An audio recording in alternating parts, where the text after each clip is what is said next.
Ayan, magandang araw mga lods, tolits po.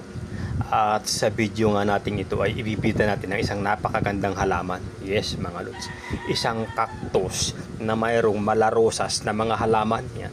Ang cactus na to mga lods ay tumataas na hanggang 5 metro ang taas, na mayroong kulay rosas na bulaklak at na parang purple pink petals at mga green na dahon mga lods. Yan, napakaganda ng ating halaman mga lods. Yan.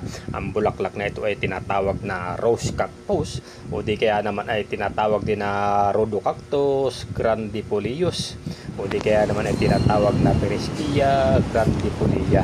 Ayan mga lods ang ating rose cactus, at ito ay pinaniniwalaang nagmula sa silangan at sa timog ng Brazil. Isang uri ng cactus ito mga lods na may mga dahon yan na parang mga halaman lamang. Ito ay pinaniniwalaang dinala ng mga manlalakbay noong mga sinaunang panahon at kumalat sa buong daigdig, at ngayon ay malawak ang hinahalaman sa mga tropical na lugar kabilang ng Pilipinas mga lods. Ayan. Hindi lamang yan mga lods, ang halamang ito ay mayroon ding iba't ibang benepisyo. Yan. Ito ay ginagamit mga lods sa tradisyonal na pamamaraan ng pagpapanatili ng kalusugan at detoxification. Yan, yung nag-aalis baga ng lason mga lods sa ating katawan. Ito ay maaari ding panlaban sa mga pamamaga tulad ng dermatitis at ng rheumatism. Ayan mga lods. At sa bansang India particular, ito ay ginagamit din sa pagbabawas ng pamamaga. At meron bang ibang pamamaraan ng paggamit nito.